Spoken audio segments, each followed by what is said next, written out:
Ancient mysteries, strange experiments, and enigmatic beings.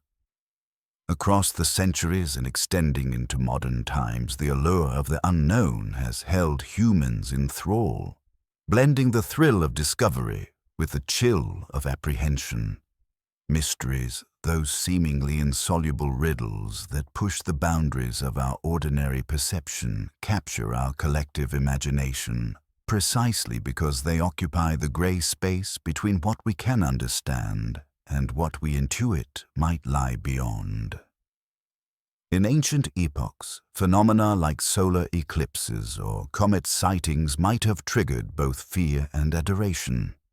In more recent times, scientific progress has demystified some wonders while simultaneously revealing an even broader horizon of unanswered questions. Our innate drive for exploration and quest for insight rarely fades, persisting through each new generation. Consider how people in the past might have felt when confronted by something as awe-inspiring as a vast stone monument rising from the desert, its construction seemingly impossible by the limited technology we assume they possessed. Or imagine the shock of an era when no one had ever heard the roaring engine of a jet, but suddenly bright spirals crossed the sky. Even today, in an age of satellites and advanced engineering, many remain convinced that hidden forces or unknown creatures roam uncharted realms from polar ice caps to tropical forests. These stories play a role similar to the mythic journeys described in old legends, leading us deeper into the labyrinth of human curiosity. Such persistent enigmas act like a mirror, reflecting not only the complexities of our surroundings, but also the limits of our own explanations. Scientific inquiry offers partial answers historically. Phenomena labeled miraculous have often proven to be natural processes. Yet the inverse is also true. Each new scientific door opened may disclose multiple corridors of unanswered puzzles. This seesaw between enlightenment and deeper mystery underlies the tension that keeps us fascinated by ancient relics, cryptic sightings, and bizarre accounts of otherworldly contact. It sparks the question of how far we can truly go in decoding the reality around us. Whether we search for patterns in the distribution of megalithic stones, probe the haunting silence beneath Antarctic ice, or investigate the nuanced possibility of parallel universes, each exploration seems to end with new open ends, as though the cosmos itself encourages us to keep digging. Nearly every culture has its version of tall tales, which at times prove to be ephemeral illusions, but sometimes remnants of lost truths remain. The phenomenon's sheer persistence invites scrutiny, whether from professional archaeologists, folklore scholars, or casual enthusiasts browsing late-night websites devoted to unexplained phenomena. In the next paragraphs, divided into carefully structured sections, we will embark on a far-reaching journey through numerous mysteries. We begin by revisiting an ambitious 1978 experiment attempting to replicate the ancient construction of Egypt's pyramids. A bold effort that exposed how daunting it is to reconstruct the achievements of lost civilizations. Then we will traverse stories of night sky spirals and monstrous Antarctic entities, each account fueling debates about the boundaries of our knowledge. Hold on tight. These narratives serve as a timeless reminder that the more we learn, the more we realize how vast and layered the unknown remains. One evocative starting point is the 1978 Giza Pyramid Reconstruction Experiment. This venture was spearheaded by a team of Japanese scientists who journeyed to Egypt hoping to put centuries-old theories to the test. Their overarching question was simple yet daunting. Could modern humans equipped only with the rudimentary tools that ancient Egyptians might have possessed replicate the building of a pyramid? Funding arrived from a prominent Japanese TV program, and local support took the form of 100 experienced Egyptian laborers trained in heavy construction. Meanwhile, the Egyptian government granted permission on the strict condition that once the project ended, the experimental pyramid would be dismantled to preserve the historic site's integrity. The scientists' initial ambition soared as high as the structure they planned to build a 20-meter pyramid employing little more than rope pulleys and basic chisels. They reasoned that direct involvement in physically cutting and moving the massive stones would shed new light on how the ancient Egyptians accomplished such feats. Yet soon after they tried to hew 4-ton blocks from quarries using only primitive methods, the team confronted a stark reality. The effort demanded a degree of time and manpower far greater than their calculations had anticipated. It was not merely a question of strength, but one of enduring strain. Cutting and transporting multi-ton blocks with minimal technology is no trivial matter. As the weeks passed, multiple setbacks emerged. Mishaps with stone-cutting, unpredictable desert conditions, and even the unrelenting pressure of producing something for a live broadcast contributed to the strain.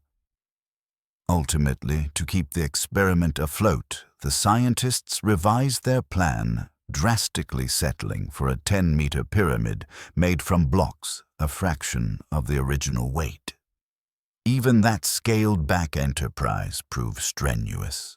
What began as a near-purist quest quickly morphed into a compromise requiring the use of electric saws and later modern lifting equipment like cranes and a helicopter to place the topmost stones. The outcome was bittersweet. On one hand, the reduced-scale pyramid indeed rose, demonstrating that a measure of determination and clever organization could approximate ancient building. On the other hand, it underscored the baffling puzzle of the real Giza pyramid's creation. The experimental attempt was dwarfed by the actual structure's sheer scale, and the modern team found themselves heavily reliant on advanced tools. Far from disproving the marvel of Egyptian prowess, the project only intensified the question, how did the ancients accomplish so vast a labor with rudimentary implements, especially without anything resembling power saws or helicopters? With the experiment concluded, the site was restored, leaving behind a deeper sense of wonder. The contraptions and scaffolding were taken down, while the partial pyramid was deconstructed, erasing physical evidence of the modern trial. Yet the memory and documentation remain marking this undertaking as a salient reminder of how elusive definitive answers about ancient engineering can be. Our insights sometimes peel away layers, but often reveal a deeper stratum of unknowns. This gap between ancient achievements and modern reconstructions is not unique to the pyramids.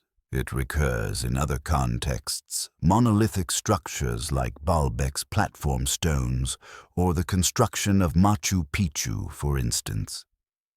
Each site begs the question of whether our standard notions of simple ancient tools missed the mark.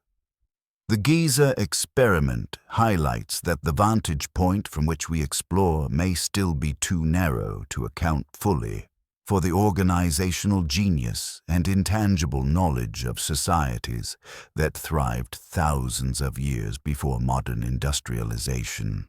Shifting from the deserts of Egypt to the celestial vault, we encounter the recurring mystery of glowing blue spirals in the night sky, an enigma recounted by witnesses worldwide since at least the 1970s.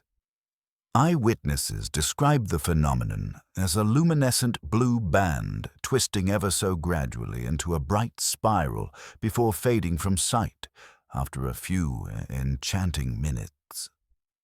Some compare it to a shimmering gateway, as though the sky momentarily reveals something beyond human comprehension. Back in an era when space technology was still novel and hush-hush, such appearances baffled onlookers who lacked the context to interpret them as related to rocket launches or satellite debris. In recent years, mainstream scientists have often pinned these events on rocket or satellite exhaust plumes catching sunlight at high altitudes. Indeed, SpaceX's Falcon 9 trials have coincided with swirling shapes overhead in multiple regions, fueling the consensus that rocket tests can shape the dynamic geometry of nocturnal skies. Yet certain data points disrupt this neat explanation. For one thing, sightings predate modern private rocketry, and some have cropped up in zones far from any flight corridor where no recorded aviation activity was present.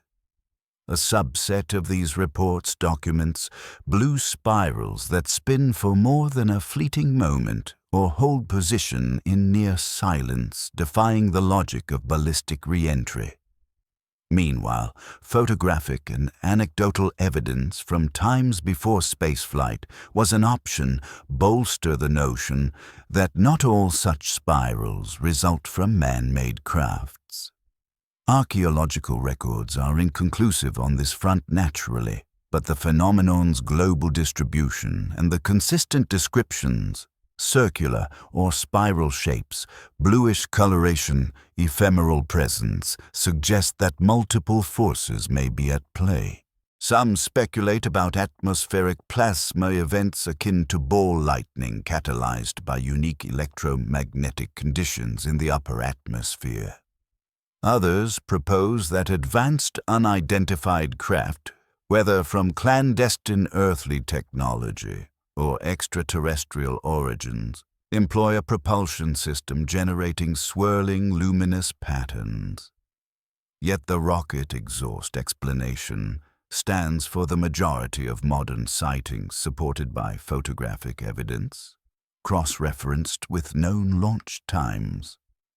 The broad public acceptance of space debris causing atmospheric effects has grown to the point that many fresh sightings are quickly chalked up to rocket activity.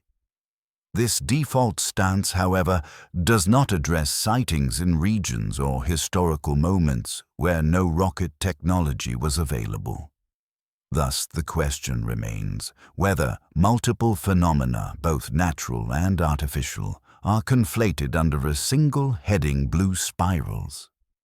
Such interpretive complexity underscores the essence of modern mysteries. Even with substantial scientific advancement, elusive pockets remain. We are quick to label phenomena explained once a plausible model emerges, yet some documented cases still lie outside neat categorization. Even the simplest theories carry caveats. Rocket plumes typically produce twisting patterns, but atmospheric winds and angles of illumination can distort or extend them. This dynamic interplay can spawn illusions beyond anything predicted. What we see here is the tension between ordinary explanations and extraordinary possibilities. On one side, the mundane rationale that most are byproducts of modern aerospace endeavors. On the other, the tantalizing idea that unexplained spirals could hint at advanced or even non-terrestrial technologies. In the final calculation, sightings of luminous spirals remain an emblem of how often the boundary between knowledge and speculation wavers. Each new photograph or eyewitness account triggers vigorous debate, and while scientists supply partial answers, the enigma sustains its hold on collective curiosity, cementing the notion that not all phenomena are ready to yield their secrets. A polar opposite environment, quite literally, is the icy expanse of Antarctica, a continent largely recognized for its frigid deserts, colossal glaciers, and seemingly perpetual winter. Yet beneath that stark surface, stories abound of mysterious events and elusive creatures. Those stationed in Antarctic research outposts describe the unique sensations the land evokes: unending winds, eerie silences, and months of isolation that can blur the lines between reality and imagination. The psychological stress of these conditions might explain fleeting glimpses of shadows on the ice, inexplicable crunching sounds underfoot, or shapes that vanish in the low, hazy polar light.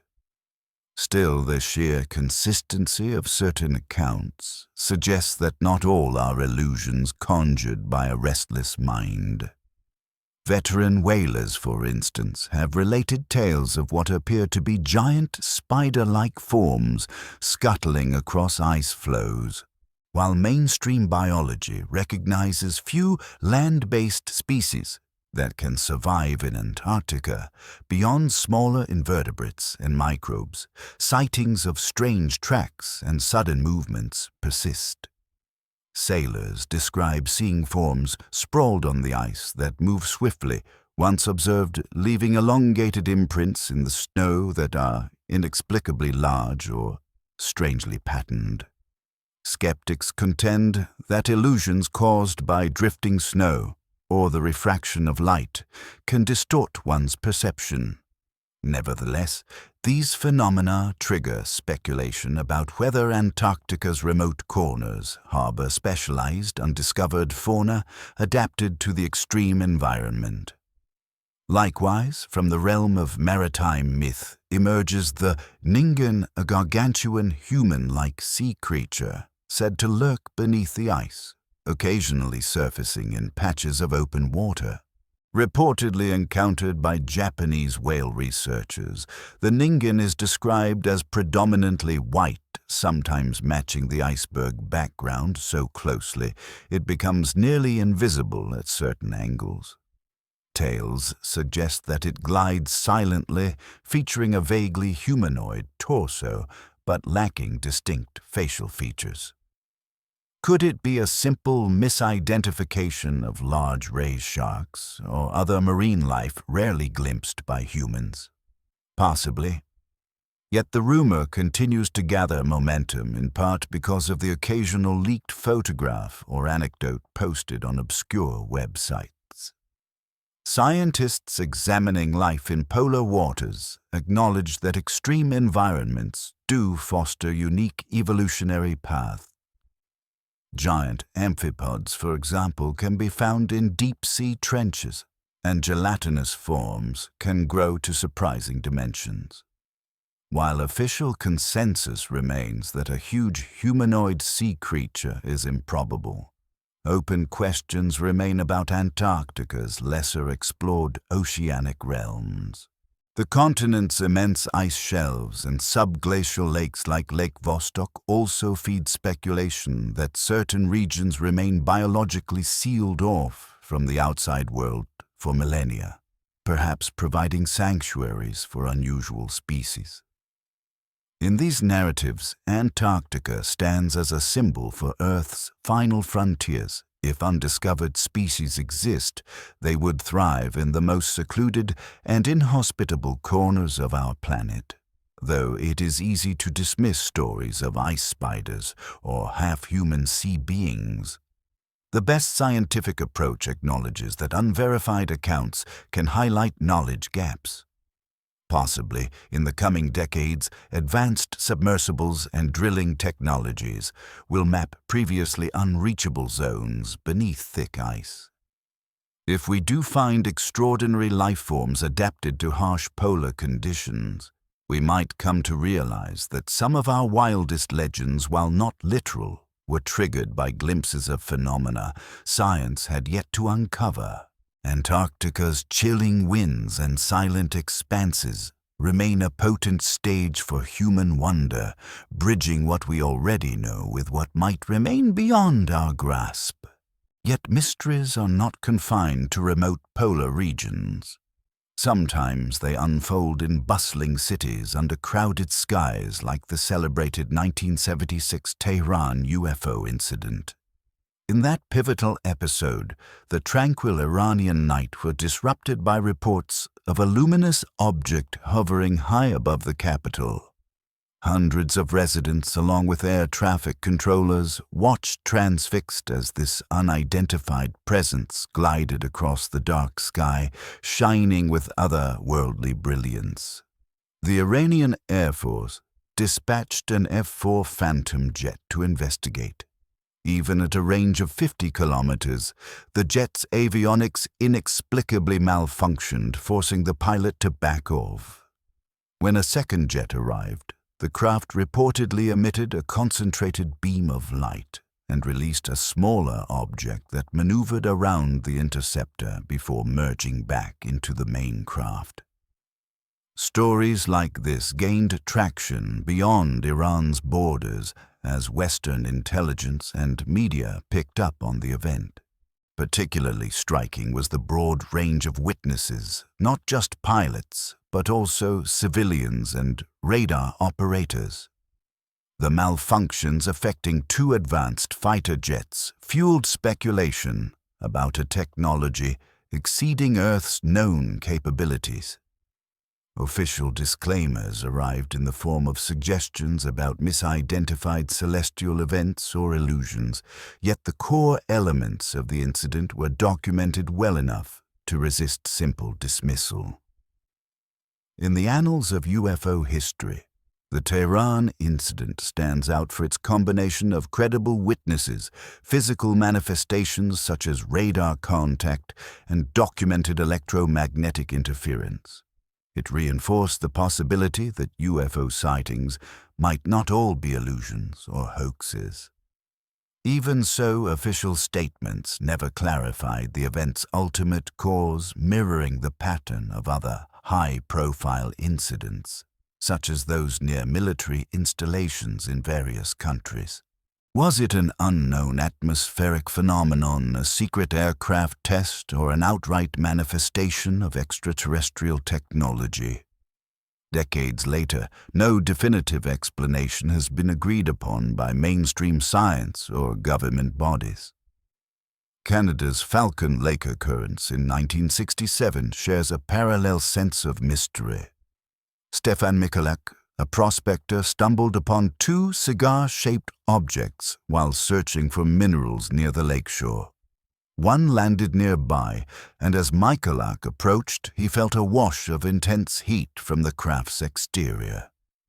Suddenly, a burst of hot gas erupted, causing distinctive burn patterns on his torso. Medical evaluations revealed unusual injuries, and the site itself showed signs of radiation.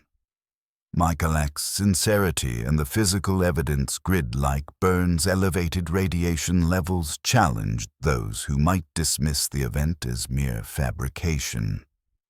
For skeptics, any single case might be an aberration or an uncorroborated anecdote. Yet the cumulative effect of these well-documented encounters, Tehran 1976, Falcon Lake 1967, and others, creates a mosaic of possibilities that even the most hardened doubter finds difficult to wave away.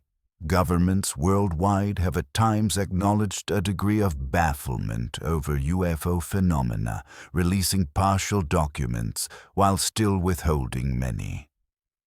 Such episodes demonstrate that remarkable aerial objects capable of outmaneuvering the best human technology continue to occupy a corner of collective imagination. Whether these craft are advanced prototypes belonging to major powers or something else entirely remains uncertain.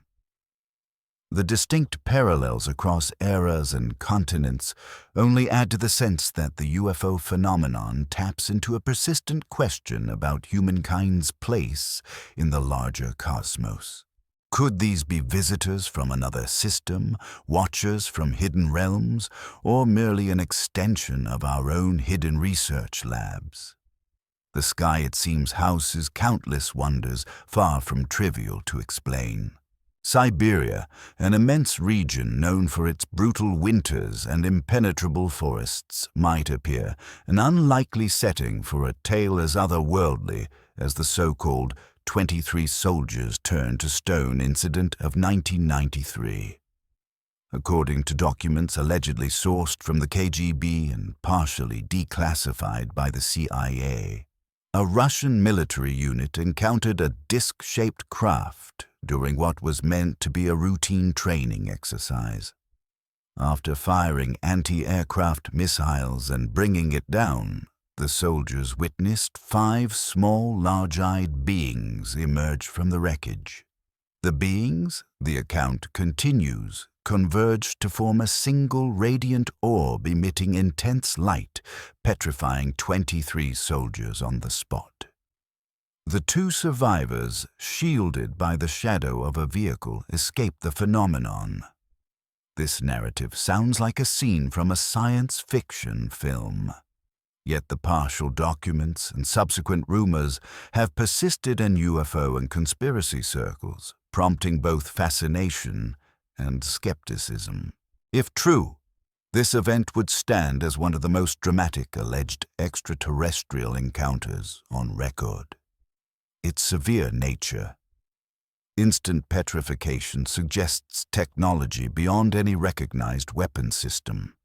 On the other hand, critics propose that the entire story might be a Cold War-era piece of misinformation or a distorted version of a real but mundane military accident. The lack of verifiable evidence complicates matters further. The story's backdrop, Siberia, already conjures images of the 1908 Tunguska event, a massive explosion likely caused by a meteor or comet fragment that flattened swathes of forest. Could the region's reputation for unexplained cosmic phenomena help keep this petrification tale alive? Possibly. Moreover, the secrecy typical of the Soviet era fosters a culture in which improbable stories sometimes flourish as official denials or redacted documents feed speculation. Investigations by curious researchers have turned up no conclusive proof, though some claim to have found mentions in unverified KGB files. If any stoned bodies were brought to a research facility in Moscow, as the rumor states, one might wonder why not a single scientist has come forward with direct evidence. Is the fear of reprisal too great, or is there simply no truth to the rumor at all? These are questions that underscore how easily fact and folklore entwine when secrets and sensational claims collide. In the broader context, the petrification aspect calls to mind mythical curses and legends from antiquity, such as Medusa's gaze in Greek mythology. However, the alleged usage of an ultra-advanced alien technology reframes the event in modern scientific terms, leaving open the possibility that we might be dealing with a hoax. Yet the story's wide circulation indicates that people harbor a deep fascination with the notion that extraterrestrial beings could wield capabilities so far beyond our understanding. What makes 23 soldiers turned to stone resonate is that it straddles the line between the horrifying and the unimaginable, suggesting that if humans ever do come face to face with an alien technology, the encounter might be as perilous as it is enlightening. Whether real, fabricated, or somewhere in between, the tale remains a curiosity in the study of UFO lore, reminding us that the realm of the unexplained often draws on primal fears and wonders that have haunted human consciousness for millennia. In the end, without definitive corroboration, the story persists in that ambiguous territory where sensational claims mix with hushed official channels, fueling ongoing debate about humanity's vulnerability in a universe we scarcely comprehend. Mythical beasts and regional cryptids appear in almost every corner of the globe, weaving themselves into local folklore in ways that reflect both the environment and cultural character. America, in particular, teems with such legends, from Sasquatch in the Pacific Northwest to the Mothman of West Virginia. Yet few are as strangely unforgettable as the so-called Grafton Monster. In June of 1964, local reporter Robert Cockrell was returning home late along the banks of the Tigard River when he allegedly witnessed a tall, white-skinned figure lacking a conventional head. Completely shocked, he fled, struggling to process what he had seen. The story, published in the Grafton Sentinel, sparked a collective frenzy. Townsfolk scoured the area with flashlight sticks and firearms, forming impromptu search parties, while the more skeptical attributed the sightings to group hysteria or misidentified wildlife accounts accumulated about a large creature with seal-like skin and an apparent absence of a normal head, observed lurking silently near local quarries or the river's edge.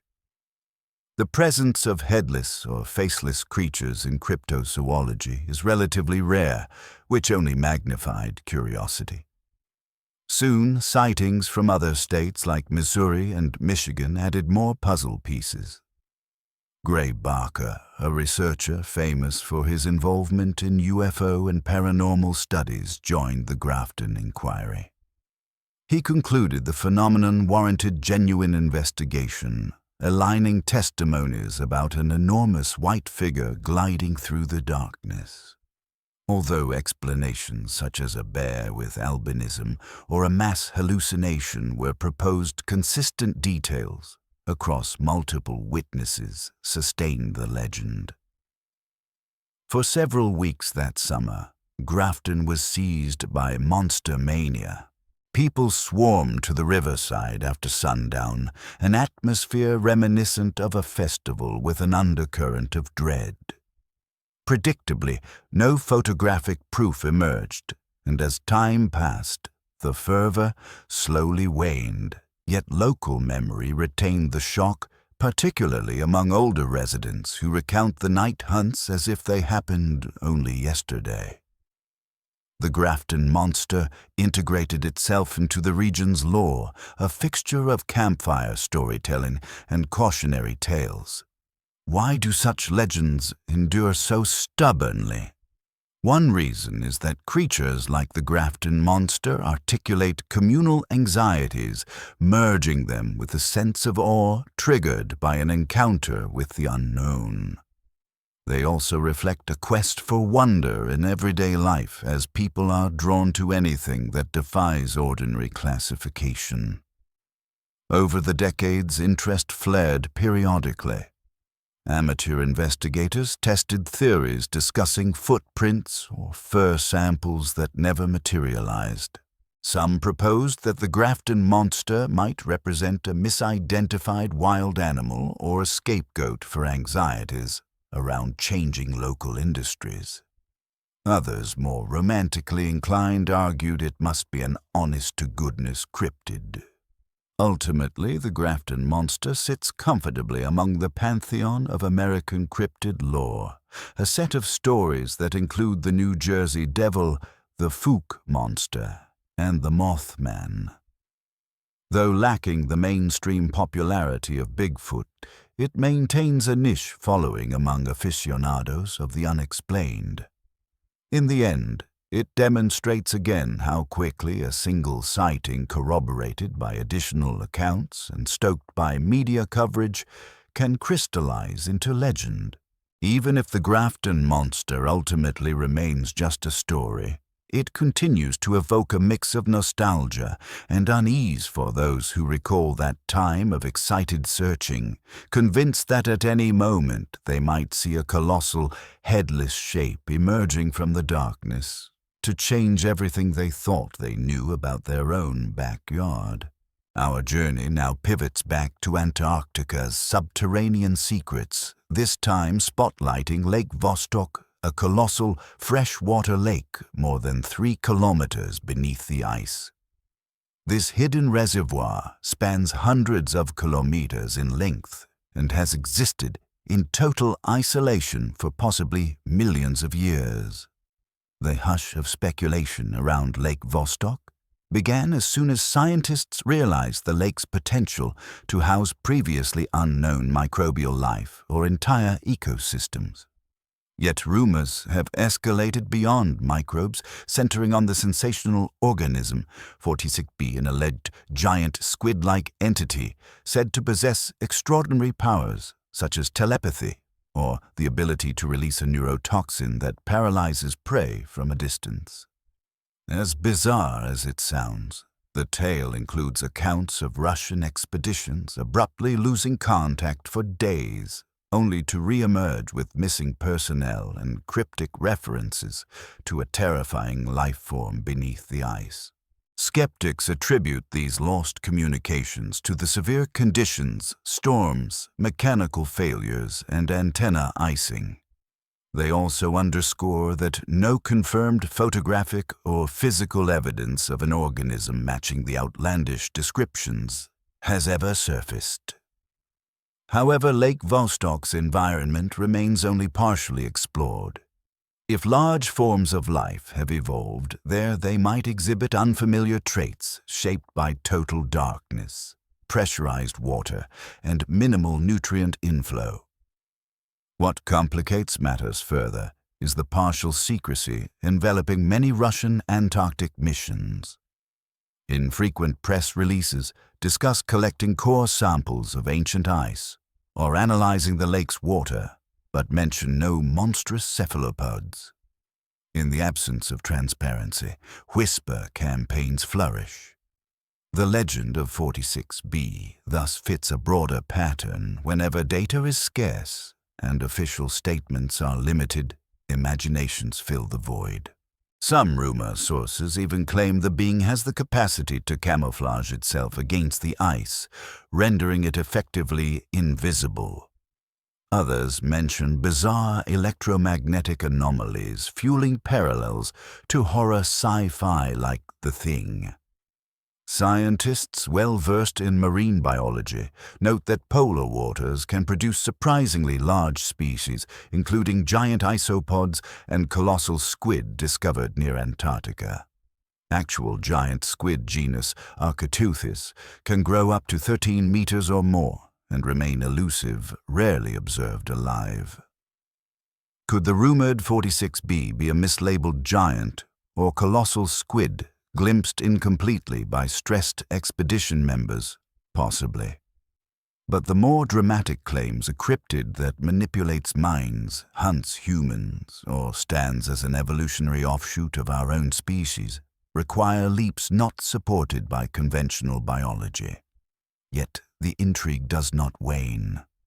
Lake Vostok, like Antarctica itself, exudes an otherworldly aura, precisely because it is so inaccessible. Not only is it physically separated by miles of ice, but the entire subglacial lake system might have experienced eons of evolution in an isolated environment. As the story stands, no direct sampling of the lake's deeper layers has been made public, fostering speculation that unreported wonders lie in wait. It is in settings like Lake Vostok that the boundary between serious investigation and fringe speculation blurs most. Official science reminds us that extraordinary claims demand extraordinary evidence, while the conspiratorially minded retort that all such evidence has been buried. In the meantime, every new snippet, like a 9-day communication blackout, becomes fodder for cryptid narratives. Whether or not any such creature as Organism 46b truly lurks in the black waters under Antarctica's ice, the rumors highlight our enduring fascination with frontiers that stand at the precipice of the unknown, demanding careful research, tempered by humility, before nature's endless capacity to surprise us.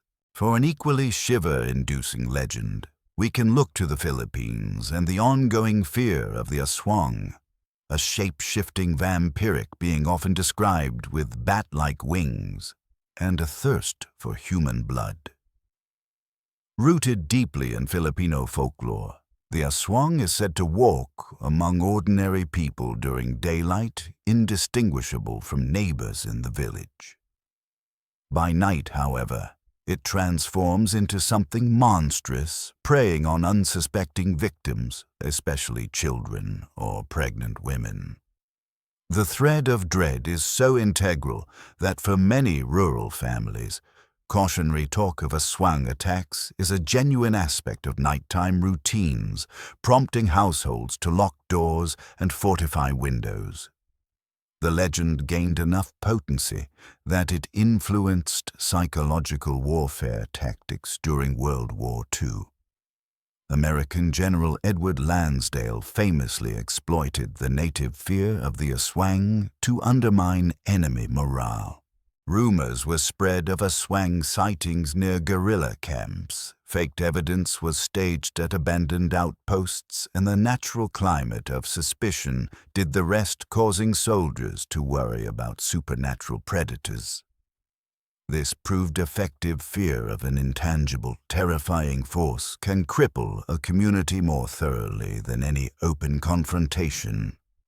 Though many might dismiss these stories as superstitions, numerous Filipino elders claim personal or second-hand experiences confirming the aswang's existence. They speak of strange sightings on deserted roads, eerie sensations of being watched, or glimpses of winged shapes darting overhead in moonlit groves. People in certain provinces hang garlic or place amulets around their homes to ward off attacks, reminiscent of old European methods to repel vampires. With each generation, these protective customs pass down, integrating seamlessly with the local belief system. The aswang also stands as a potent symbol of how folklore addresses the unknown evils in society or the unexplained tragedies like sudden illnesses, disappearances, or unaccounted-for property damage. Where rational explanations falter, mythic ones fill the gap. A child's nighttime screams or an isolated farm's missing livestock can be pinned on the aswang, reinforcing communal vigilance. While scientifically minded observers might view such attributions as placeholders for real predators or criminals, the presence of the legend itself shapes cultural responses to danger. On a deeper psychological plane, the aswang myth underscores the duality inherent in humanity, that a friendly neighbor by day could harbor lethal intent by night. It resonates with the universal fear that darkness can unleash suppressed impulses. Western parallels arise in the lore of werewolves or vampires that appear normal, until a transformation reveals their true, monstrous nature. But the difference is that the aswang is more than a fleeting transformation narrative. Its identity is heavily entrenched in the daily life of some Philippine communities, guiding actions and instilling caution. All told, the aswang demonstrates how legends can be harnessed for social control or manipulated for strategic gains. Even in the face of modernization, it maintains a presence.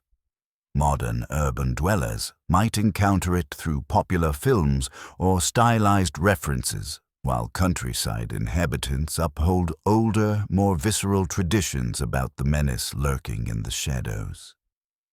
The aswang has thus endured part cultural boogeyman, part historical tool of intimidation, and thoroughly a reflection of human anxieties regarding forces, be they real or mythical, that evade logical explanation.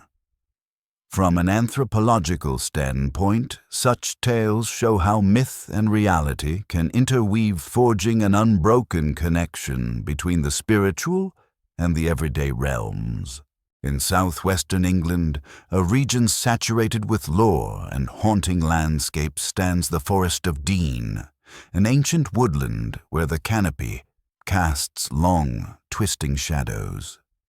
Within its depths thrives the enduring legend of the Beast of Dean, a monstrous boar-like creature reputed to surpass normal boars in both size and aggression. Older local accounts document large hoofprints, smashed fences, and nighttime roars reverberating through the silent forest.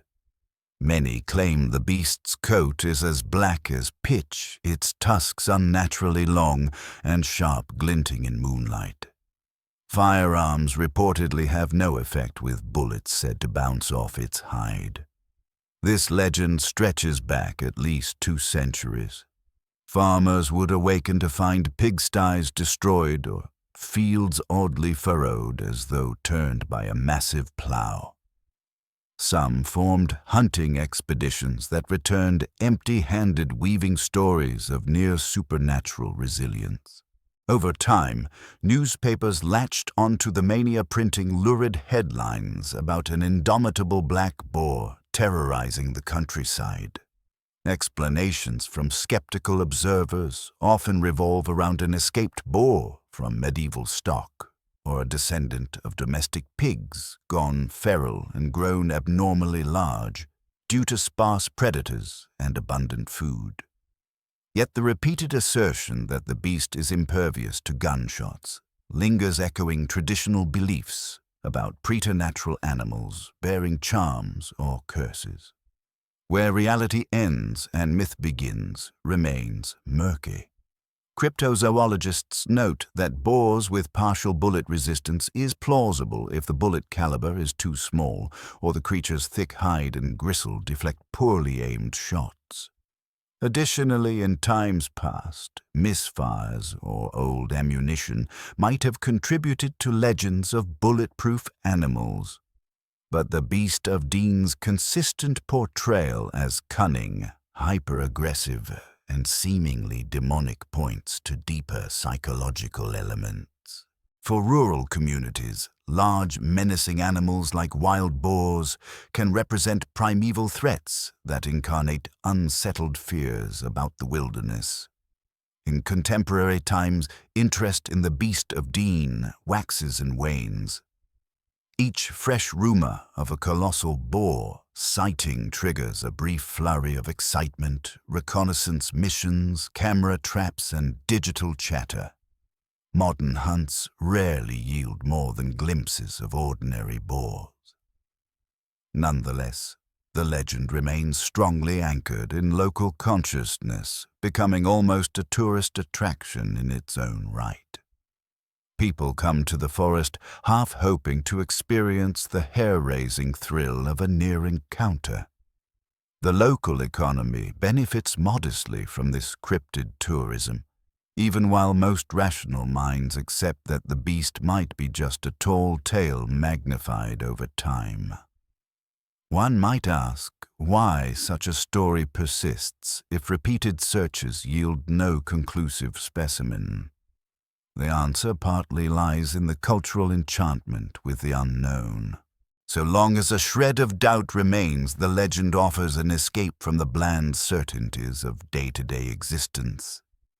In an era that often feels over-explained, the possibility of something savage and unstoppable lurking in the shadows grants the Forest of Dean a charged atmosphere. Like the Loch Ness Monster, or Bigfoot in other regions, the Beast of Dean has transcended being a mere rumor, evolving into a fixture of local folklore and identity. Regardless of how plausible or improbable the legend stands as a shared emblem of collective imagination, reminding us that nature and the stories we craft around it can still stir an elemental kind of awe and speculation. Lost relics, hidden passages, and ancient texts. In the realm of seemingly abandoned wonders, few evoke such an aura of enigma as the Osirian at Abydos in Egypt, tucked beneath the structure of the Temple of Seti. The Osirian is an immense megalithic edifice partially submerged in groundwater, assembled from towering red granite blocks that appear to predate the conventional timeline of New Kingdom temples. Discovered in 1902, it features colossal columns reminiscent of older, more monumental traditions.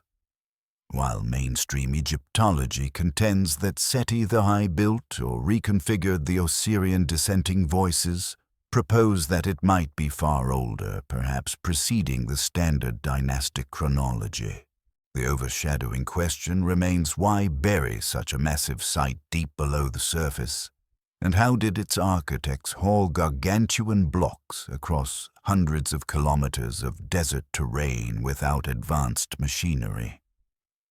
Unlike typical Egyptian temples adorned with hieroglyphs, the Osirian is essentially uninscribed, perpetuating the sense of a structure veiled in secrecy.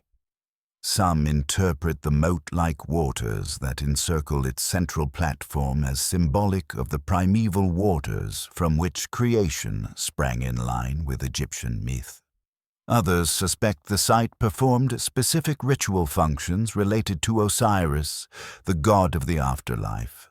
Lacking text, speculation abounds.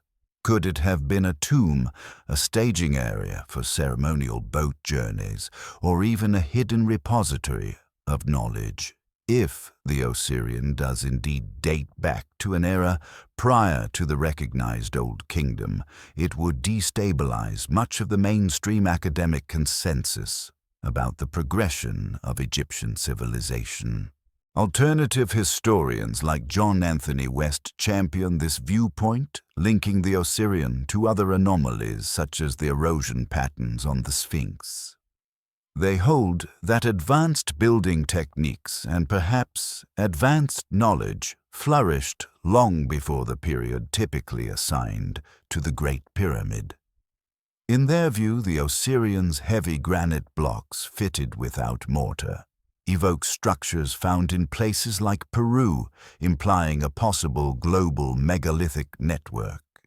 Such theories remain on the fringes, but they underscore our limited understanding of pre-dynastic achievements. Practical obstacles bar a full investigation. Rising groundwater has ensured that large portions of the Osirian remain underwater. Continuous pumping efforts seldom keep the site dry for long, making thorough excavation tricky. Official archaeological schedules also prioritize more accessible sites, leaving the Osirian overlooked, except by those drawn to its perplexing nature. This persistent inaccessibility ironically amplifies its mystique-fueling claims that the authorities might be deliberately obstructing deeper research. The grand puzzle of the Osirian echoes a broader pattern across Egypt. Pockets of antiquity challenge the established timelines. Some evidence might point to an advanced, older civilization, potentially wiped out by environmental shifts. Others argue that innovative pharaohs occasionally revived archaic building styles for symbolic reasons, meaning the Osirian could be a New Kingdom homage to primeval architecture. No definitive consensus emerges, allowing each new find to spark fresh controversy. Thus, the Osirian remains a prime example of how physical depth and cultural obscurity intersect. Buried under generations of Nile silt overshadowed by the splendor of Seti's temple, it almost vanished from collective awareness. Yet the fragments visible today stand as silent sentinels of a riddle that refuses to yield a straightforward solution. Whether it's truly older than the standard timeline or a brilliant tribute from the 13th century BCE, the Osirian provokes the same sense of awe that has long compelled humanity to keep digging deeper, both literally and metaphorically, into our ancient past. No chronicle of hidden histories would be complete without addressing the persistent rumors of Nazi gold passing through the Vatican Bank during the chaotic aftermath of World War II. According to a 1946 memorandum from a U.S. Treasury agent, large quantities of gold looted by Croatia's fascist Ustasha regime are believed to have been transferred into Vatican custody. From there, the gold allegedly financed escape routes, the so-called rat lines that spirited notorious war criminals to safer havens including South America and Spain. These allegations, whenever they resurface, provoke heated arguments regarding moral responsibility. On the Vatican side, official statements are scarce and much of the relevant documentation remains locked behind the sovereign privileges of the Holy See. Critics argue that such secrecy raises suspicions of culpability in laundering or safeguarding illicit fortunes. Additionally, a 1997 class action lawsuit filed in the U.S. sought restitution for victims' families whose valuables were supposedly confiscated during the war. That case was eventually dismissed due to issues of legal immunity, leaving the core questions unanswered. Over the years, both historians and conspiracy theorists have debated whether the Vatican turned a blind eye abetting the transport of stolen wealth for the sake of maintaining its own influence and protecting powerful clerics or officials connected to the Ustasha. The episode overlaps with other controversies concerning the Church's stance and actions during World War II, particularly the record of Pope Pius III, and whether he did enough to openly oppose fascist crimes.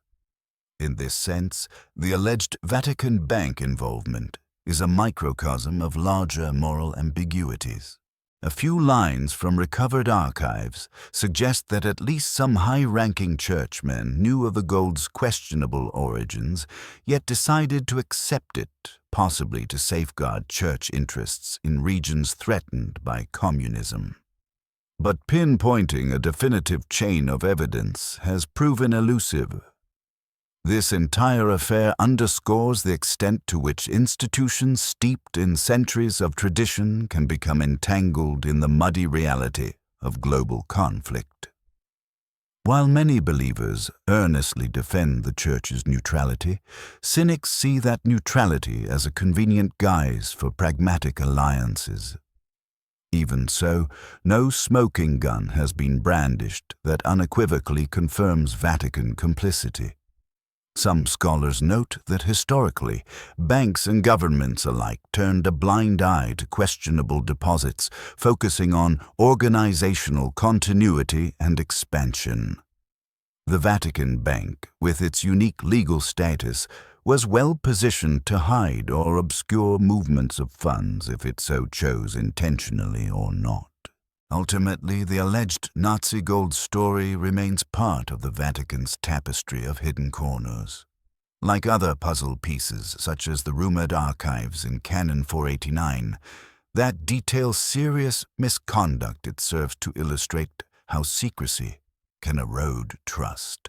The Church's spiritual role contrasts sharply with the operational complexities of running a sovereign city-state's financial apparatus. Demands for complete transparency have often collided with institutional reflexes to protect the Vatican from external meddling.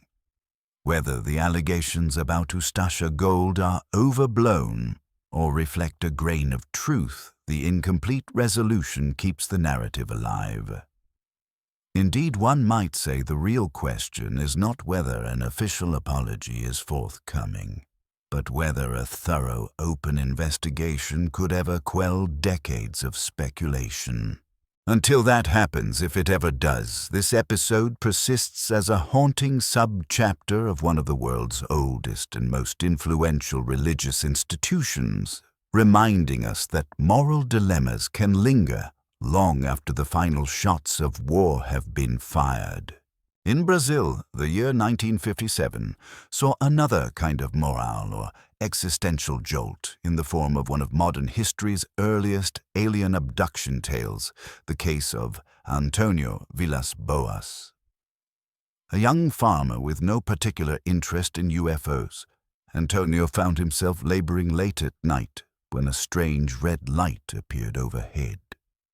Initially guessing it might be a star or plane, he swiftly realized the light drew uncomfortably close, eventually revealing a bizarre craft. By his account, small, agile beings in tight uniforms captured him, dragging him aboard and subjecting him to a sequence of perplexing procedures. What made Villas-Boas's story especially lurid was his description of encountering a female entity with distinctly inhuman features, yet apparently seeking intimate relations. Afterward, he was released covered in bruises and complaining of persistent burns, as well as symptoms akin to radiation sickness. Medical evaluations suggested something unusual had happened, though opinions diverged on whether the real cause was chemical exposure, a hallucinatory episode, or a genuine close encounter.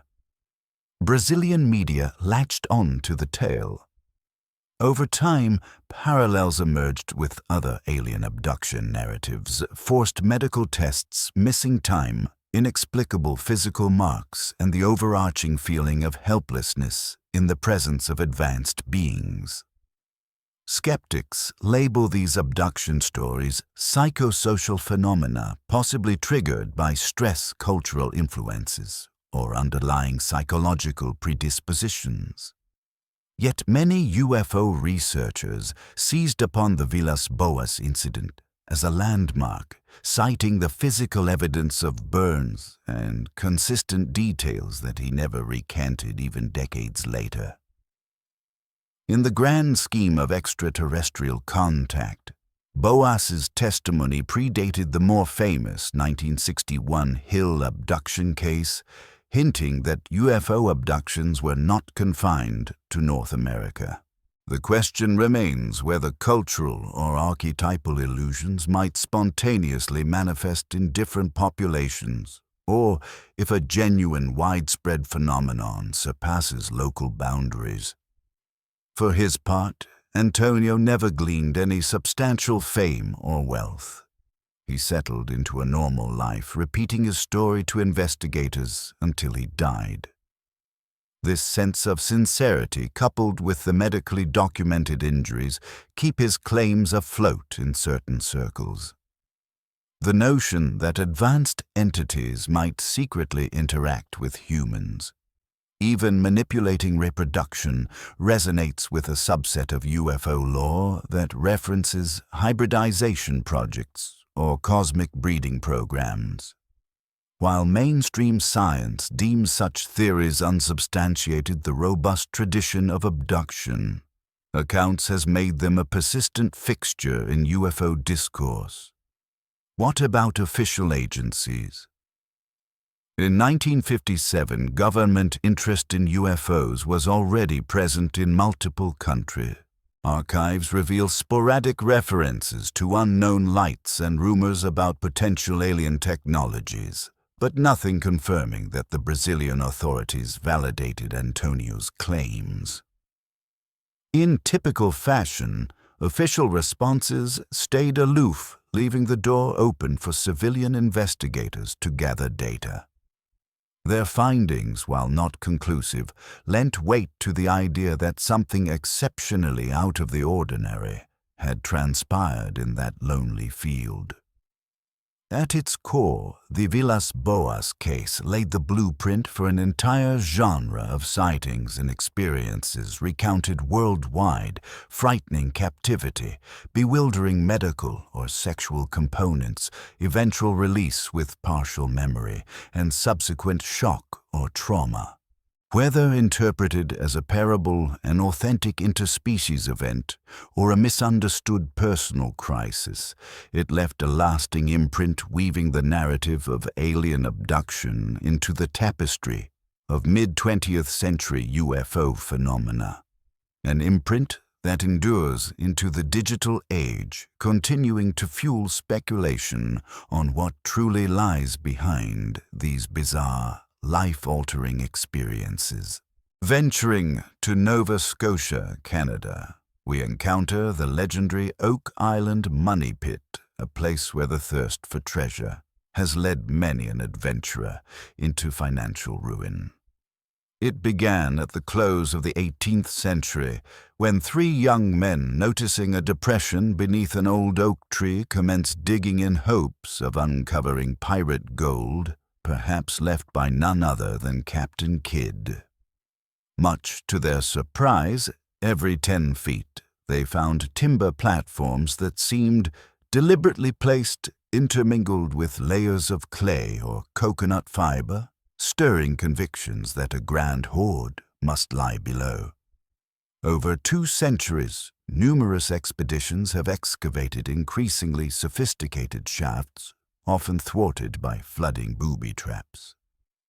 One group discovered a mysterious stone allegedly inscribed with cryptic symbols, promising treasure 40 feet below, but experts disputed the authenticity of this translation. In any case, repeated attempts to outsmart the flooding ended in partial collapses, injuries, and occasionally fatalities. Tunnels that seemed engineered to let in ocean water stymied progress at pivotal depths. The Laguna Lanche of theories includes maritime Templar knights, Francis Bacon's hidden manuscripts, and of course, pirate booty. Skeptics wonder if the money pit is just a natural sinkhole or a cunning hoax that garnered each successive search party's money and labor. Regardless, the site's mystique never wanes. Modern technology, from sonar mapping to steel-reinforced caissons, has not definitively answered the puzzle, though search teams have dredged up bits of chain metal shards and hints of wooden chests, never anything conclusively valuable. The legendary inscribed stone also remains elusive. At times it was displayed as novelty in a local bookstore, but vanished, leaving only second-hand accounts. Why does the Oak Island myth endure so strongly? Partly, it is the romance of buried treasure and the unwavering human faith that a fabulous bounty awaits beneath the next shovelful of earth. Oak Island stands as an allegory for that pursuit of elusive dreams, with each new generation rationalizing that earlier attempts failed only from inadequate technology or incomplete knowledge. The island's ephemeral illusions, intermittently discovered tunnels, half-deciphered codes, feed the narrative that the ultimate find might be near. Today, interest continues bolstered by reality. TV shows chronicling fresh drilling attempts, again reinforcing the possibility of secret vaults. Audiences remain rapt, hoping for final proof that a hidden trove of gold or relics has lain dormant for centuries. Even if the truth is that little or nothing hides below the act of searching, itself has become the attraction, forging personal bonds among treasure hunters and uniting them with an age-old sense of adventure.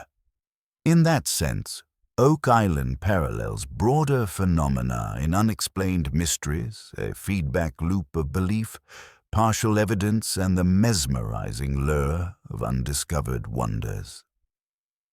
Like the hunt for Atlantis or the incessant quest for hidden royal burial chambers in Egypt's Valley of the Kings, it embodies that synergy of intangible clues, unwavering enthusiasm, and an uncanny sense that something precious has been left behind by past generations. Whether a grand jackpot is ever found, the saga immortalizes a fundamental aspect of human nature. The interplay between exploration, imagination, and the unstoppable hope that maybe this time we'll hit upon the grand revelation so many others have sought in vain. Meanwhile, on Ohio University's campus, dormitory, legends remind us that not all mysteries revolve around wealth or lost civilizations. Room 428 in Wilson Hall stands as a focal point of ghostly rumors that have circulated for decades. Located in Athens, a place some describe as having a storied, even haunted atmosphere, Wilson Hall dates back to the early 19th century and has presumably seen many generations of student life. Yet no single dorm room has courted as many chilling anecdotes as 428. Residents have long whispered about inexplicable events, abrupt cold drafts on windless nights, rattling furniture, and the sensation of footsteps pacing overhead when the floor above stood vacant. Tales mention spectral faces materializing on or around the door only for them to vanish moments later. University records allude to a student who died mysteriously in that very room, though details remain murky. Another tragedy followed soon after, as if the space itself harbored a malignant aura. Students pressured administrators to investigate, culminating in the permanent closure of 428 and an unofficial campus prohibition on assigning it to anyone. That secrecy only fuels the supernatural stories further. Some claim that repeated attempts to replace the door or repaint the room fail to quell the ominous presence as ghostly shapes or stains inexplicably return. Others connect the location's persistent creepiness to Athens' broader spiritual history. According to one rumor, 5 graveyards in the area form a pentagram with Wilson Hall purportedly sitting in the geometric center, though local historians question the exact arrangement. In addition, Athens was once home to the Athens Lunatic Asylum. Now the ridges rumored to be rife with spectral sightings. Perhaps some intangible energy crosses the campus, culminating in certain hot spots like room 428. From an outside perspective, these narratives could be dismissed as standard dorm room lore. Yet the unusual step of permanently sealing off that particular room keeps curiosity high. Some interpret the administration's stance as protective. Maybe official investigations found something they couldn't rationalize, or they simply prefer not to risk student panic. Others suspect a simpler explanation: the tragedies might have generated a legal or moral impetus to keep the room unoccupied, preventing further psychological stress. Nonetheless, the effect is the same. A swirling miasma of rumor envelops the site. Students incorporate the 428 story into campus tours, especially around Halloween, weaving it seamlessly into the legends that make Athens a repeated mention in most haunted places lists. Over the years, self-proclaimed paranormal investigators have tried to secure official permission to examine the space with EMF detectors or thermal cameras, typically with no success. The room remains dark-locked and rarely glimpsed, an almost perfect set piece for a ghost story. What emerges is a testament to how a single setting can become an emblem of communal anxieties or beliefs. Unexplained noises or flickering lights anywhere else might be swiftly forgotten, but in a building carrying a dire narrative, every minor oddity magnifies. The closed door of 428 thus stands as a literal barrier between accepted normality and the intangible realm of the unexplained. Over time, its story has gathered the same force as more famous haunted locales, reflecting how local myths can become cornerstones of cultural identity. Whether you believe in spirits or not, the tale encourages reflection on how humans respond to tragedy and unclarified phenomena, forging legends that cast long shadows over otherwise ordinary dorm hallways. Turning now to ancient wonders that might redefine entire chapters of human history, we examine the so-called Lost Labyrinth of Egypt near Hawara. Historian Herodotus raved about a labyrinthine complex with over 3,000 chambers, some above ground, others subterranean, filled with inscriptions and surrounded by a massive wall.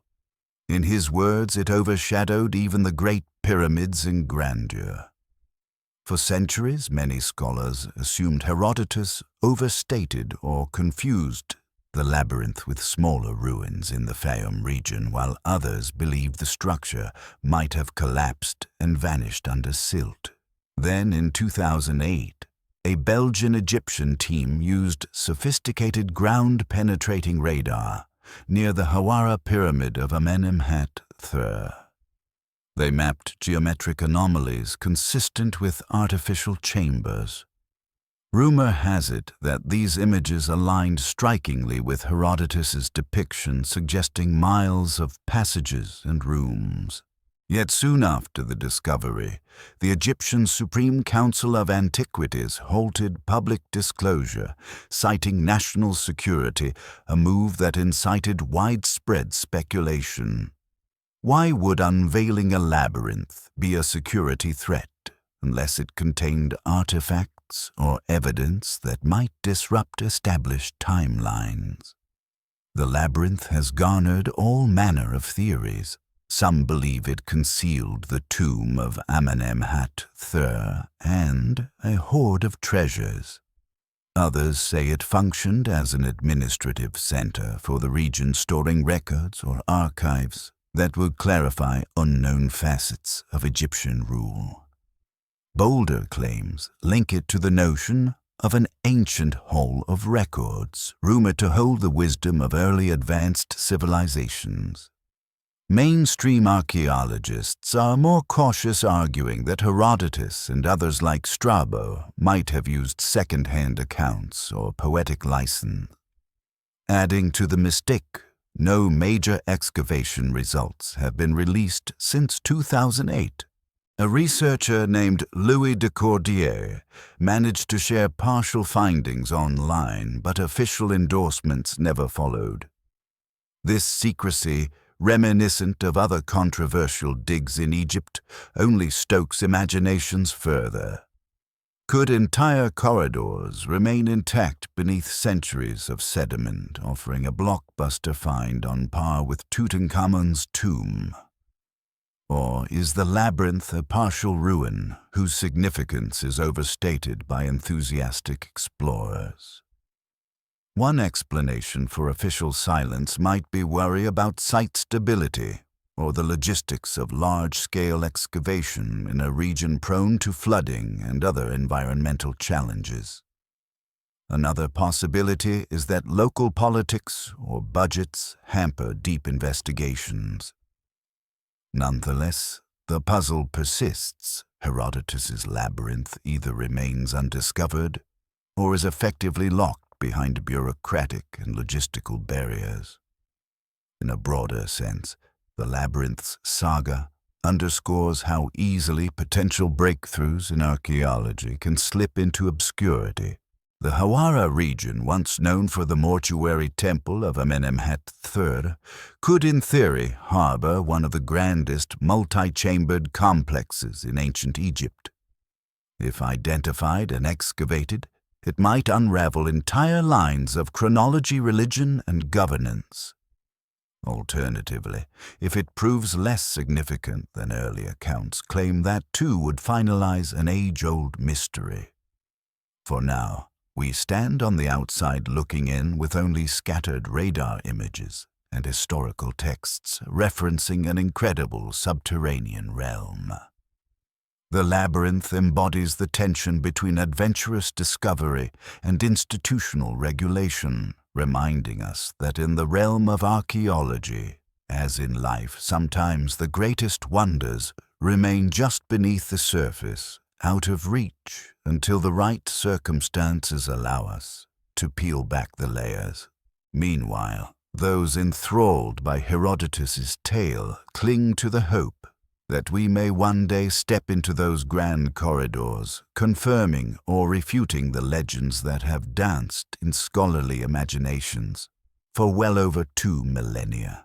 Shifting from Egypt's shifting sands to the Indian Ocean's submerged mysteries, we confront the story of a lost continent that once connected Madagascar and India. Modern geologists discovered zircon crystals on the shores of Mauritius that were billions of years old, far older than the island's relatively young volcanic geology.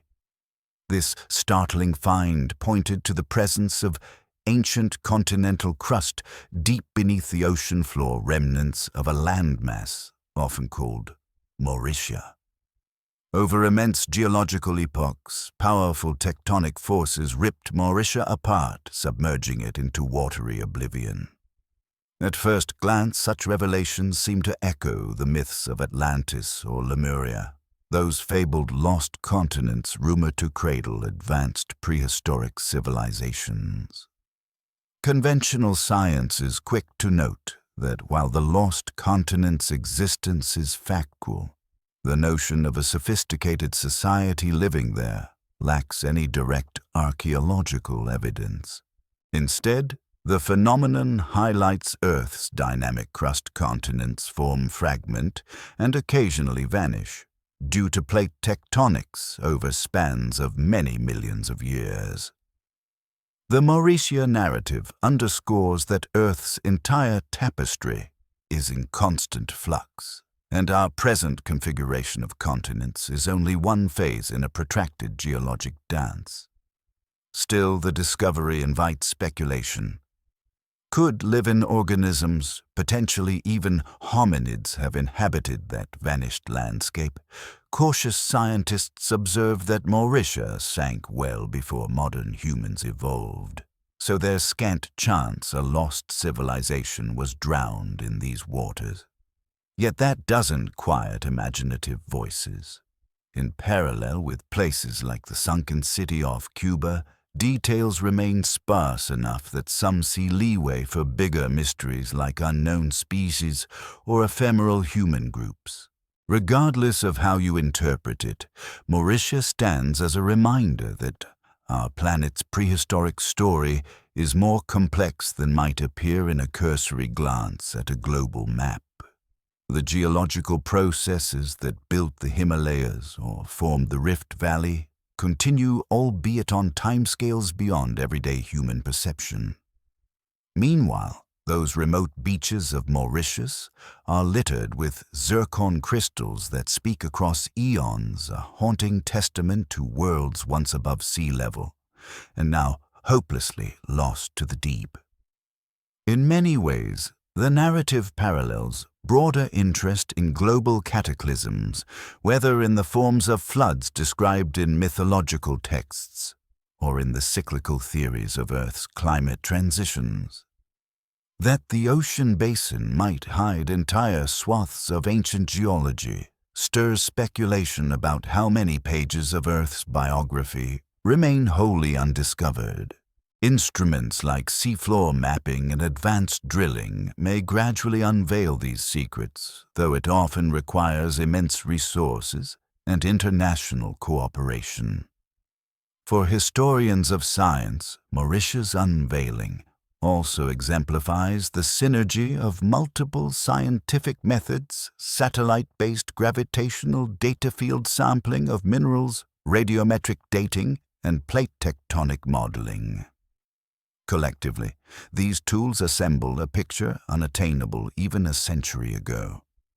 The result is both humbling and exciting. Humbling in that Earth's hidden chapters are vaster and more intricate than we ever realized, and exciting because each fresh piece of data adds to a mosaic of planetary evolution. In the end, the lost continent of Mauritia brings the concept of vanished lands into the realm of empirically grounded knowledge. It may not host utopian ruins waiting to be found, but it stands as a scientific counterpart to ancient legends, bridging the ephemeral gap between mythic speculation and geologically plausible transformations. For those drawn to the romance of lost worlds, this find serves as an affirmation that Earth's deep history holds countless episodes as dramatic as any fictional narrative. Cryptid lore again beckons this time, with an account from 1924 involving the alleged Bigfoot abduction of a prospector named Albert Ostman. His story unfolding in British Columbia's Toba Inlet region is among the most detailed sagas, suggesting humans could be forcibly taken by unknown hominids. Ostman claimed that while asleep at his campsite, he felt himself lifted still in his sleeping bag and carried across rugged terrain. When he emerged, he was confronted by 4 massive, hairy creatures with distinctly ape-like but uncannily human features, 2 adult figures, 1 male, 1 female, and 2 younger ones. Rather than kill him, the family of Bigfoot seemed intent on observing Ostman, confining him in a small valley for several days. Ostman described being fed roots and watching the creatures rummage through his backpack with curiosity. He noted that they communicated with one another through guttural sounds and gestures, an elaborate system he couldn't decipher. The fact that these alleged captors never inflicted direct harm but also refused to let him leave gave the impression they might have been uncertain about what to do with him. Days later, Ostman staged a cunning escape using snuff tobacco to startle the adult male, then fleeing the valley. For decades he kept this story largely to himself, fearing ridicule. Eventually, as interest in Bigfoot stories gained traction, he began sharing details with investigators. Skeptics argued that no tangible proof existed, no hair samples, no footprints measured, and that Ostman's narrative read too much like a wilderness tall tale. Yet others remarked on the consistency of his account and the sincerity with which he recounted it. They pointed out that some anthropological parallels, such as the shape of the creature's footprints and the manner in which they foraged, aligned with claims from other alleged Sasquatch encounters. Critics remain unmoved, citing the utter lack of third-party witnesses and physical evidence. They highlight that frontiersmen are apt storytellers capable of spinning yarns about encounters with monstrous beasts. Still, the abduction's details, particularly about family dynamics among the Bigfoot group, remain compelling to certain cryptid researchers. They see it as an expansion of the ephemeral glimpses that typical sightings yield, depicting a hidden forest community that might live in remote pockets, occasionally crossing paths with humans. Whatever the ultimate reality, Ostman's story laid crucial groundwork for future Bigfoot and Sasquatch investigations. It advanced the notion that these creatures, if they exist, aren't solitary anomalies but might maintain small familial units. Later, kidnapping tales such as the Bauman incident, recounted by Teddy Roosevelt, or the ephemeral events near Ape Canyon in Washington state, also revolve around the idea of Bigfoot forcibly interacting with humans.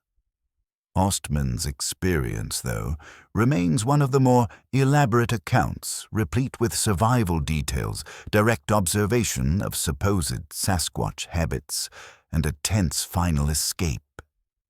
By weaving together exploration, isolation, and an ancient forest teeming with secrets, the Ostman abduction narrative resonates at the edge of myth and plausibility.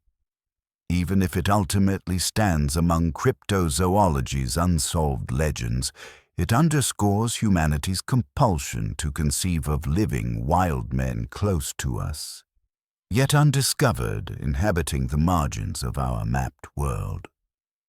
The story challenges the assumption that humankind has fully catalogued Earth's large mammals, or that no pockets remain for them to remain hidden. Whether read as frontier folklore or a credible eyewitness report, Osman's account endures as a testament to how one man's incredible claim can catalyze wide-reaching speculation about the frontiers of nature and the unimaginable diversity that may still lurk beyond our well-trodden paths. Moving across continents once more, we arrive at the scorching Egyptian desert, specifically at Wadi al-Hitan, aptly named the Valley of the Whales. Here, fossil fields lay bare an astonishing tale of evolution. Geological evidence shows that around 40 million years ago, these barren sands formed part of a vast shallow sea, teeming with ancestral whales in the process of transitioning from land to water. Paleontologists unearthing skeletons of creatures like Basilosaurus and Dorodon found they still possessed vestigial hind limbs, proving unequivocally that whales once trod on land before forsaking terrestrial life. The significance of these fossils goes beyond just verifying Darwinian theory. Their pristine preservation embedded in sedimentary layers under conditions that guarded against decay provides an unmatched window into the morphological shifts bridging land-based mammals and marine giants. Particularly striking are the small hind legs clearly not used for locomotion, but marking a transitional stage. This is evolution captured in mid-act, demonstrating the functional changes that must have taken place. Watching these fossils lined up in row upon row, one can almost visualize the eons of adaptation across shifting environments. Egypt's scorching climate, ironically, has proven beneficial for preservation with minimal rainfall and stable sediment. Archaeologists have uncovered entire skeletons, sometimes measuring dozens of feet, presenting details such as the shape of pelvic bones or the structure of ancient flippers. Meanwhile, the desert setting so silent and baking hot juxtaposes violently with the watery realm these creatures once inhabited. Guides often mention that the presence of whale bones in such an arid region underscores how dramatically Earth's geography and climate have fluctuated. Today, Wadi al-Hitan stands as a UNESCO World Heritage Site, a treasure trove for teaching about the deep history of life on Earth. Scientists meticulously map each exposed vertebra, analyzing them for micro-scratches, tooth marks from ancient sharks, or anomalies that might indicate new species.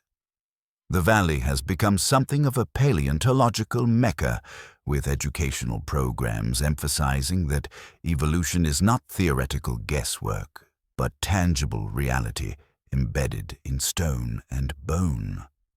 Of course, it also sparks wonder among those enthralled by the grand arc of life's transformations.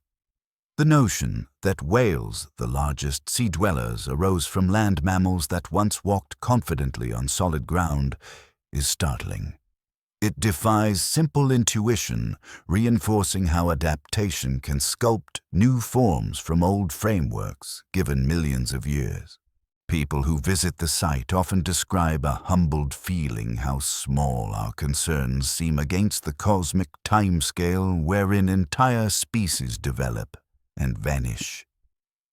For some visitors, the spiritual dimension looms large, a silent, scorching emptiness that once formed an ocean cradle for creatures bridging worlds. Others primarily marvel at the natural processes behind such radical anatomical changes. That the evidence stands visible to anyone strolling among these massive skeletons testifies to the power of well-documented transitional fossils in making evolutionary concepts accessible, especially for skeptics who demand missing links. Wadi al-Hitan supplies them in abundance, telling a story that is undeniably anchored in the planet's geological narrative. Much like the footprints left by early hominins in East Africa, these skeletons are ephemeral messages from the ancient past, a means for Earth to whisper its epic biography to the present. The valley reveals a time when Earth's canvas was painted with forms profoundly different from our modern fauna, a time that shaped the living tapestry we see today. And it does so with a dramatic, haunting clarity that moves us beyond the abstract notion of evolution, showing us the physically embedded skeletons of the planet's grand transformations. Venturing next to Israel's Mediterranean coast, we encounter the story of the Kiryat Yam mermaid reported by numerous local residents around 2009. Eyewitness accounts described a half-human, half-fish being lying on the sand, only to dart into the sea upon human approach. News outlets ran sensational headlines, and soon the local government offered a $1 million reward for indisputable proof of the mermaid's existence. Although videos surfaced, they were typically blurred or inconclusive, fueling debate about hoaxes, illusions, or misidentifications of marine animals.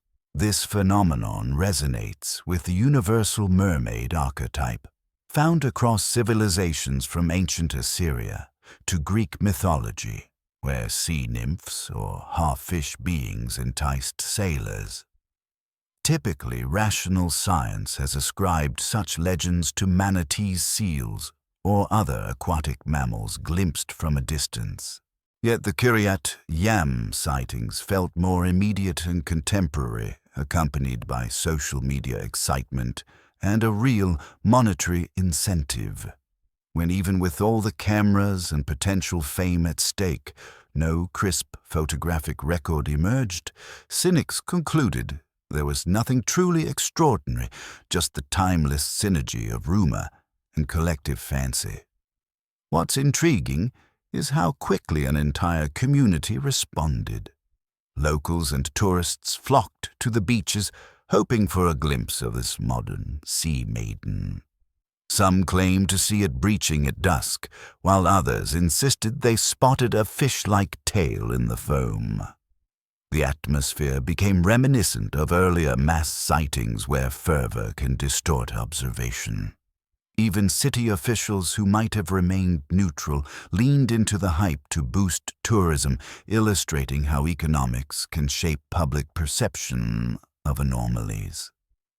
In the broader context of mermaid lore, Kiryat Yam stands as a prime example of how old myths adapt to new contexts. In an era of near-ubiquitous smartphone cameras, one might presume that any genuine cryptid or mythical beast would be quickly documented. Yet these sightings often remain fuzzy or ephemeral, like distant specks misread as morphological anomalies. If we assume that no actual mermaid roams these waters, the phenomenon may stem from desire, the wish for enchantment in a mundane world clashing with the reality that illusions can be amplified by social contagion. Yet for some, the absence of conclusive proof does not disprove the possibility. They lean on the argument that marine biodiversity is still only partly documented, especially in deeper waters, and that creatures resembling human fish hybrids, while far-fetched, cannot be ruled out with absolute finality. They cite the coelacanth's rediscovery, or giant squids, as an example of how improbable animals can remain hidden. In the Kiryat Yam case, though defenders of the mermaid narrative fail to present direct, uncontestable evidence, thus, the Kiryat Yam sightings live on as a legend from the early 21st century, bridging global mermaid stories with a localized modern twist. Even though a decade later the quest has mostly dissolved, internet archives still hold lively forum debates and shaky videos from that period. The mermaid's ephemeral presence remains lodged in the region's cultural memory, a testament to how swiftly the extraordinary can seize collective imagination and how swiftly it can fade when no substantial validation follows. Ultimately, this incident highlights the capacity of mythic archetypes to resurface in new locales, fueled by the human longing for glimpses of the uncanny. Even in a scientific age, stories of half-human beings in the sea persist, echoing ancient seafaring myths that once gripped mariners on their perilous voyages across the unknown waters. Dimensions, revered sites, and future frontiers.